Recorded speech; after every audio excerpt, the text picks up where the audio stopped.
성도 여러분, 지난주 우리는 고난과 은혜라는 제목으로 함께 말씀의 은혜를 나누었습니다. 그때 우리는 두 가지 중요한 진리를 우리가 깨닫게 되었죠. 기억나시죠? 첫 번째는 하나님은 고난을 통해서 우리에게 더 하나님께로 가까이 가게 하신다는 거예요. 그래서 고난을 통해서 우리가 더 하나님을 가까이 만날 수가 있었다. 두 번째로는요, 하나님은 이 모든 것을 통해서 행복하고 어려웠고 우리가 사는 인생 모두를 통해서 합력해서 선을 이루신다라는 걸 들었어요. 그래서 우리의 시간과 공간을 넘어서 우리의 슬픔의 눈물, 감격의 눈물, 실패와 외로움과 어려움과 그 모든 것을 다 넘어서 이 모든 것이 하나님께서 다 퍼즐을 맞추듯이 합력해서 하나님은 하나님의 선하신 뜻 가운데 인도하신다. 그래서 우리가 때로는 어려워도 이것이 하나님의 시간 안에서는 충분히 우리에게는 복된 시간이다. 그러니까 우리가 그 시간을 은혜롭게 넘기자라고 우리가 지난 시간 말씀을 통해서 은혜 받았습니다. 오늘은 우리가 지난주 말씀을 이어서 하나님께서 왜 우리에게 이 고난과 어려움을 허락하실까라는 질문을 좀 더 깊이 들어가고자 합니다. 하나님은 왜 우리에게 고난과 또 이 어려움을 허락하실까? 왜 우리 친구들에게 학교 가는 건 좋은데 학교에서 왜 시험을 계속 또 치게 할까? 비슷한 맥락이죠, 그죠? 여러분들 학교 다니면서 왜 꼭 시험을 쳐야 할까요? 단순합니다. 시험을 치기 위해서는 적어도 그 전날이라도 책을 넘기게 되고 공부를 하게 되잖아요. 그리고 그 시험을 치게 되잖아요. 그래서 시험 치는 것이 싫지만 우리는 그 시험이라는 것을 통해서 우리가 가지고 있는 에너지를 더 많이 끌어올리게 되는 것입니다.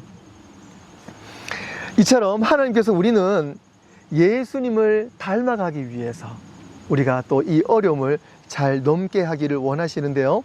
우리를 구원하신 하나님은 단지 우리가 예수님을 믿고 천국에 가는 것만으로 끝난다라고 말씀하지 않으시고 우리는요, 예수님을 믿고 어떻게 해요? 예수님을 믿었으면 예수님처럼 닮아가게 하는 것이 하나님께서 오늘 우리에게 원하시는 것입니다. 그래서 하나님은 우리에게 때로는 고난의 그 장애물을 주시는 거죠. 자, 그렇다면 우리가 그 예수님을 닮아가기 위해서 우리가 그 장애물을 넘을 때에 우리는 어떻게 변화되어야 되는가? 첫 번째로는요, 우리는 그 고난을 통해서, 그 어려움을 통해서 예수님처럼 점점점 어려움을 겪으면서 그걸 넘으면 넘을수록 누구를 닮아간다고요? 누구를요? 예수님을 닮아가는 거야. 예수님을 닮아가는 거야. 내가 이런 어려움을 넘겼다. 그러면 내가 예수님을 좀 더 닮아간다 라고 그래 생각하시면 됩니다. 로마서 8장 29절 말씀 읽어드리겠습니다. 하나님께서는 전부터 아셨던 사람들, 우리를 말하는 거잖아요. 이전부터 아셨던 사람들을 그분의 아들, 하나님의 아들과 동일한 형상을 갖도록 미리 정하시고 하나님의 아들을 많은 형제들 중에서도 맏아들이 되게 하셨다. 즉, 앞부분의 이야기는 뭐예요? 하나님께서 이미 택하신 우리들을 그 아들을 형상을 닮아가게 하기 위해서 하나님은 먼저 예수님을 우리 가운데에 보내주신 거예요. 그래서 우리보다 앞서가신 예수님을 우리는 따라가야 된다. 그것이 바로 사도 바울이 오늘 우리에게 증거하고 있는 말씀이에요. 즉, 이 어려움, 이 고난의 목적은 단순히 그냥 이걸 이겨내자가 아니라 이 어려움을 통해서 누구를요? 예수님을 닮아가는 과정이다라는 것을 꼭 기억하시기를 바랍니다. 그런 사람이 성경에 많이 있잖아요. 대부분 그런 사람인데요.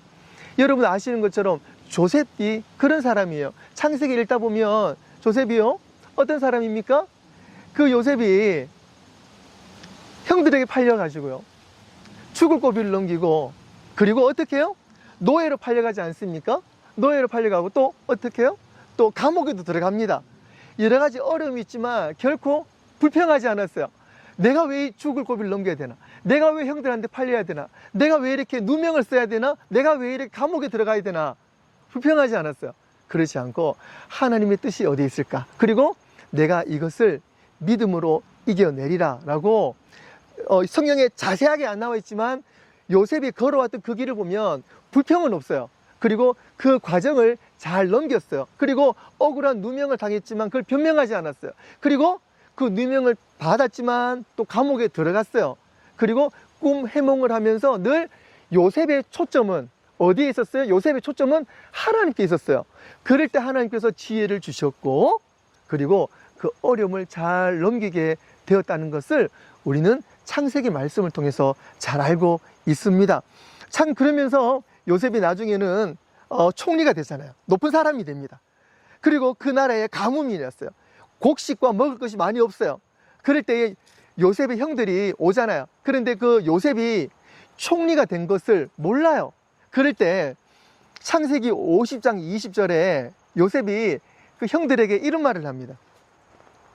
형님들은 나를 해치려고 했지만, 나를 죽이려고 했지만 하나님께서는 형님들의 그 악한 것을 선으로 바꾸어 주셨어요. 누가 하셨다고요? 하나님이 하셨어요. 하나님이 바꾸어 주셨어요. 그래서 오히려 많은 사람들의 생명을 구할 수가 있었습니다. 이 말이 뭐냐면, 형님들은 나를 죽이려고 했지만 이 모든 것이 하나님의 뜻 안에 있었고 하나님의 선하신 뜻 안에 있기 때문에 그것 때문에 더 많은 사람들을 도와줄 수가 있었어요. 그 말 뜻은 형님 감사합니다 라는 포함이 되어 있겠죠. 이것이 바로 하나님의 은혜입니다. 여러분들 때로는 어려움이 있어도 내가 왜 이 어려움을 당해야 될까? 저 사람은 나를 왜 이렇게 못되게 할까? 그럴 필요 없어요. 그럴 필요 없이 하나님께 기도하면은요, 하나님이 그 모든 어려움을 싹 바꾸어 주세요. 믿으십니까? 아멘. 성경에 분명히 나와 있어요. 그리고 성경에도 나와 있지만 여러분들이 믿으신다면 여러분들의 삶에서도 요셉과 동일한 일을 경험하게 될 줄로 믿습니다. 아멘. 두 번째로는요, 우리는 예수님처럼 반응해야 돼요. 그러니까 예수님처럼 살아가야 돼요. 히브리서 12장 2절 말씀에 우리 믿음의 시작이며 또 믿음을 완전하게 하시는 주님만 바라봅시다. 예수님만 바라봅시다. 예수님께서는 십자가에서 돌아가실 때 아무것도 아닌 것처럼 모든 부끄러움을 참아내셨습니다. 예수님께서는 하나님께서 예비해 두신 기쁨을 기대하셨기 때문에 그렇게 하실 수 있었던 것입니다.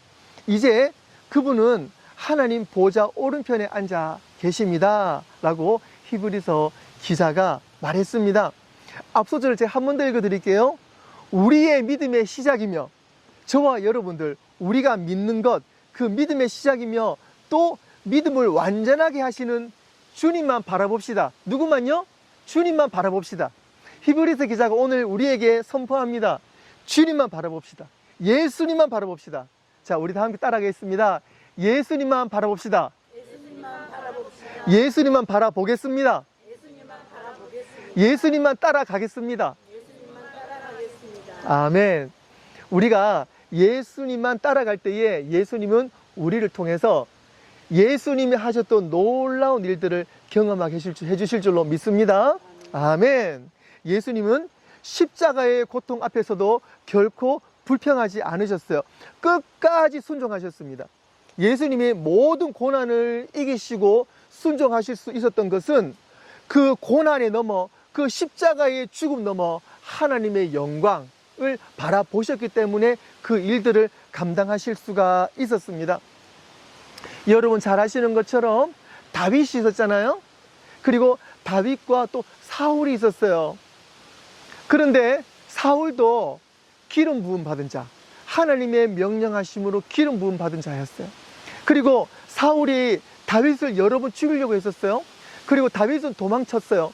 도망치면서도 반대로 다윗 또한 사울을 죽일 수가 있었지만 다윗은 절대로 그러지 않았어요. 왜요? 하나님의 기름 부은 왕이기 때문에 다윗은 피해 다니면서 하나님의 말씀을 전하고 하나님이 그러지 말라 그랬습니다. 그리고 계속 사울에게 하나님께서 나를 어떻게 보호하고 있는지를 몸소 보여줬어요. 이처럼 사울은요, 누구의 힘으로 사울을 용서해 줬어요? 다윗은 하나님의 사랑으로 사울을 용서했어요. 그럴 때 하나님께서 사울을 처리하신 거죠. 다윗이 사울을 처리한 것이 아니라 하나님께서 사울을 정리해 주셨어요. 하나님께서 기름 부으셨기 때문에 하나님께서 정리하신 겁니다. 즉 저와 여러분 마찬가지입니다. 저와 여러분들도 내가 저 사람을 용서하리라, 내가 저 사람을 어떻게 하리라, 아니에요. 그게 아니고요, 우리는요, 내가 하나님의 은혜로 용서받았기 때문에 우리도 하나님 주신 힘으로 용서해야 되는 것입니다. 그래서 우리는 어떠한 고난이 있다 할지라도 우리는 이 고난을 오직 믿음으로 이겨낼 줄로 믿습니다. 그래서 예수님께서 십자가를 이기고 승리하시고 부활하신 것처럼 우리는 예수님을 닮아감으로 우리의 믿음이 더 단단해질 줄로 믿습니다. 그래서 우리는 어려움이 있고 이 고난이 있을 때에 그 어려움과 고난만을 보는 것이 아니라 그 속에서 예수님처럼 반응할 때에, 예수님처럼 따라갈 때에 예수님께서 그 십자가를 이기고 부활하신 것처럼 우리는 그 고난을 예수님처럼 이기고 나갈 때에 고난 넘어 우리는 부활의 승리, 우리 삶에 하나님의 뜻을 가지고 선한 뜻이 이루어지는 승리를 경험하게 될 줄로 믿습니다. 아멘. 오늘 말씀을 정리하겠습니다. 오늘 본문 말씀 한 번 더 제가 읽어드립니다. 쉬운 성경으로 제가 한 번 더 읽어드릴게요. 우리가 지금 겪고 있는 가벼운 환난은 장차 우리가 받게 될 영원하고 한량없이 큰 영광을 가져다 줍니다. 즉 우리가 겪고 있는 이 환난과 어려움은 하나님의 은혜를, 하나님의 영광을 가져다 주는 귀한 베이스가 됩니다. 지금 그 말을 하고 있는 거예요. 고난은, 여러분들이 지금 겪고 있는 이 어려움은 결코 끝이 아닙니다. 고난을 겪고 있을 때는요, 이것이 언제 끝날까 싶죠. 그런데 걱정하지 마세요. 시간이 지나면은요, 언제 그것이 우리의 삶에 왔었나, 그렇게 그 어려움이 지나갑니다. 분명히 지나갑니다. 고난은 잠시 지나가지만 영광으로 가는, 하나님의 영광으로 가는 그 과정의 일부라는 것을 꼭 기억하시고 이 어려움을 지나가시길 바랍니다. 어떤 어려움에서도 여러분들 결코 믿음 잃지 마시고 예수님처럼 반응하시며 예수님의 길을 따라 가시는 복된 성도 되시기를 주님의 이름으로 축원합니다. 기도하겠습니다. 하나님, 오늘 우리에게 고난의 의미를 새롭게 깨닫게 해주셔서 감사합니다. 불평 대신 예수님처럼 인내하게 하시고 원망 대신 예수님처럼 사랑하게 하시고 낙심 대신 예수님처럼 하나님을 신뢰하게 하여 주옵소서. 우리의 삶이 예수님처럼 생각하고 예수님처럼 느끼고 예수님처럼 사랑하는 복된 삶이 되게 하여 주시옵소서. 감사드리오며 예수님의 이름으로 기도드리옵나이다. 아멘.